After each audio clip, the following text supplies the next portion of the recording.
It'll be life-changing. The annual basketball outing to honor teenagers who died in the 2016 Club Blue shooting comes just a day after one of the suspects was sentenced. We'll take you live to the event where you'll hear from family members there. The whole sky just lit up. A huge explosion right next to Marco Island's football game. We hear from people who were in shock. Plus, a fire breaks out at the Chabad of Charlotte County. Why police are now investigating this as a criminal act. All starting with your news right here at 6. Live, the news you count on. Gulf Coast News at 6 on NBC. Good evening, and thank you so much for counting on Gulf Coast News here at 6 o'clock. I'm Elise Chingari. And I'm Alexa Velez. Let's get straight to weather with meteorologist Sarah Blue. It's Saturday night, Sarah, so what's it looking like? It's been gorgeous today. It's been absolutely stunning today. Hopefully you guys got to get outside to the pool or the beach, and honestly, still beautiful weather, except for a few parts of Collier County. It's kind of south of 75 where we're starting to see these showers and thunderstorms pop up. That is getting close to Everglades City toward Jerome. I'm going to put the radar on a lapse here over the past hour so you can see the track. This is beginning to slide off to the southwest. We'll keep things slightly showery there for the next couple hours, but most of us will stay dry for your Saturday evening plans. If we do see something pop up, it'll be in southern Collier County or potentially up north near Punta Gorda and Arcadia. Most of us, though, are in the clear for the remainder of the evening. We'll just have some passing clouds through the rest of the night. Now, we are tracking another dry day tomorrow, but rain chances pick back up as we head into the work week. I'll walk you through who will see rain. That's in a few minutes. Today is the annual Stefan Strider Memorial Showcase. Now, this is a basketball outing to honor the teenager who died in the 2016 Club Blue mass shooting. Gulf Coast News reporter Blaine Montgomery is live at Harns Middle School in Lehigh Acres. Blaine, what can you tell us about how the community is remembering Stefan Strider? Some of the most talented basketball players in our community came out for this annual event to honor Stefan Strider. Now, right now, there's a high school basketball game. This is the last game of the evening going on, and they're all here to be seen by college coaches from around the country. I spoke with Stefan's uncle, the organizers, who say it's amazing to see how this event has grown over the years, all for a good cause. When we started this, it was giving kids that didn't have an opportunity a chance, and Stefan was one of those kids. Keith told me it's beautiful to see so many people come out to honor his nephew, Stefan, who was killed in the Club Blue shooting back in 2016. The event gives other basketball players an opportunity to get exposure to college coaches, something the Lee County Sheriff's Office Lieutenant Sylvester Smalls has helped plan for the last 8 years. Yeah, and some of these kids, it'll be life-changing. Some of these kids don't even have an offer or anything like that, and when they leave here, they're going to have 2 or 3.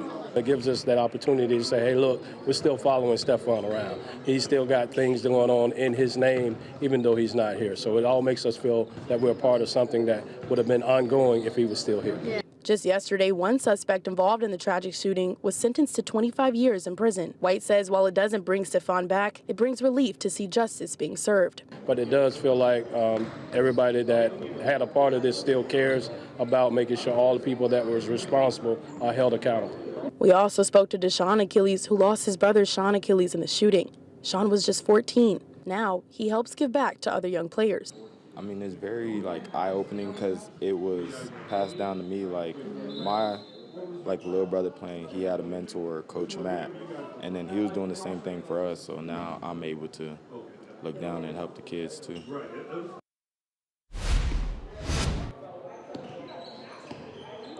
Now, the event will be continuing on until this last game wraps up. This is the last game, the high school boys. So that'll mark the end for this annual event. But Keith White and Lieutenant Smalls tell me they're planning something big, a gala actually for the 10-year anniversary. That'll happen in 2026. Live in Lehigh Acres, Blaine Montgomery, Gulf Coast News. Thank you, Blaine. And as you just heard her mention, one of the defendants in that deadly shooting changed his plea deal. Tajay Battle pled no contest and will serve 25 years in prison. The 3 other suspects involved in the case will head to trial later this year. Another top story, one person was killed in a crash in Inglewood last night. So this happened at South McCall Road and Placida Road. Florida Highway Patrol says the vehicle was speeding, went off the road and even went airborne. The car flipped over after hitting a utility pole. The driver was ejected from that vehicle, was rushed to the hospital, but later pronounced deceased. FHP says this crash remains under investigation. A structure fire that broke out at the Shabbat of Charlotte County last night is now being investigated as a criminal act. The Shabbat is on West Henry Street, just off South Tamiami Trail. You can see the scene here, and according to the Punta Gorda Police Department, they're investigating this fire as criminal in nature because of evidence they found on the scene. Well, all week we've been following the murder of Rosemary Johnson at her house in Cape Coral, where her son Devin was arrested for the murder. Last night, Devin's older brother, Anthony Johnson, joined a Gulf Coast anchor for an exclusive interview here in our studios, where he shared his feelings towards his brother and also opened up about the abuse from their father going on for decades. Even if he has become a monster and if he is found guilty after due process, I'm sure many people will think that, and I don't blame them. But he is my little brother, and I love him, and I always will. And I do see this as a direct consequence of the horrific abuse and violence and evil that my father committed against the three of us. Yeah, the son adds that there will be a public memorial for his mom next Friday, with the funeral planned at St. Andrew's Church Saturday. Gulf Coast News is pushing to get answers from Marco Island fire crews and other officials today about what led up to explosions Friday night near a high school homecoming football game. This happened near Marco Island Academy's game. Jackie Gunther is on Marco Island with more about what we know so far. First thing is I thought about was looking for my girlfriend and my little sister. My girlfriend was cheerleading at the time. So when I found her, I heard my little sister crying my name behind me, and I wrapped them both in my arms and I ran away, and we hid behind our car that was parked. Evan Teppel's main worry was to make sure his sister and girlfriend were safe when multiple explosions occurred during the Marco Island Academy homecoming football game at Winterberry Park Friday night. So we were on defense, third quarter, 13 to, I believe, 7, and it was just, the whole sky just lit up. All of us just look up at where the explosion came from, just telephone pole. And the whole field just went quiet. And all of a sudden, boom, the second explosion. And then that's when all the lights came off and we all started running off the field. You can see on the ground below the telephone pole is burnt to a crisp. It even still smells like a fire. Evan's grandfather, John Teppel, along with other people, are left in the dark, unsure of what caused it. I have no idea. I mean, it was just a huge explosion. It did look electrical because of the sparks that were flying out and because of the other transformer that blew up a few houses down after that. So it did look electrical, but I had no idea. Nobody knew. Everybody was just in shock. John says he hopes to find out what caused this because he knows firsthand how dangerous these situations can be. Well, transformers are transformers, and they're a dangerous thing. I've seen them many times. I had a friend that was killed by one, and I've seen them many times explode. And when they explode, it's like a bomb going off. We are still waiting to hear from officials on what caused these explosions. Reporting on Marco Island, I'm Jackie Gunther, Gulf Coast News. It is 6:08, and we are taking a look at what's the latest in the tropics. We are still continuing to track Tropical Storm Gabrielle. As of the 5 p.m. advisory, moving toward the northwest at 10 miles per hour. Those winds are becoming a little stronger, 65 miles per hour right now, and pressure now holding at 996 millibars. Over the last few days, we've seen this system get a little bit more organized. The thunderstorm development and the low-level center are now co-located, so we do expect some more strengthening. The latest 5 p.m. cone does show the continual movement toward the north-northwest, becoming a hurricane this time tomorrow, Category 1, then quickly making that sharp right-hand turn right before it gets to the island of Bermuda as a Category 2, and it will continue to move throughout the places into the Atlantic graveyard. Now, in addition to Tropical Storm Gabrielle, we are monitoring one more area into the Atlantic. This area does have about a low chance of development, only about a 20% chance of development. It is associated with this tropical wave here that just moved off of the coast of Africa. It will continue to track toward the west-northwest over the next few days, but it looks as though if any development is going to take place, it's going to be slower in nature. Now, weather here has been somewhat on a nicer side of things, and with that, I turn it over to Gulf Coast meteorologist Sarah Blue. Hey, thanks, Raphael. Well, we had absolutely stunning weather today if you were out earlier. You know what? That is set to continue tomorrow. It's hard to beat if you're heading out early tomorrow around sunrise. We'll be in the 70s. Nice, crisp, fall-like air. We will heat up pretty quickly. We'll make it to the low 90s tomorrow. It'll be hot and humid, but still a very nice day to head out to the pool or to the beach. I was trying to combine those two words there. All right, well, tomorrow afternoon we are looking at warmer along the coastal communities, 93 in Cape Coral, potentially the low 80s for LaBelle and upper 80s toward Clewiston. When you account for the humidity, it will feel closer to the triple digits. Make sure you're staying hydrated, but overall a wonderful Sunday. Right now we are just tracking some clouds. It looks like our camera's showing up a bit dark out there, but it is a very nice afternoon. Temperatures are currently sitting in the low 90s. A few breezes coming out of the northeast. That'll keep us on the drier end for the rest of the afternoon and evening. Temperatures drop overnight, and by the time we're waking up tomorrow, we are all the way in the low 70s. Now, tonight, we're looking at 73 in Cape Coral, 74 in Bonita Springs and in Naples. Overall, things are on the cooler end, a very nice evening. Looking forward to tomorrow. We could see some passing clouds, but overall things are set to stay mostly dry. We will have a few scattered showers beginning to move in tomorrow afternoon. Rain chances, though, will really take a hike.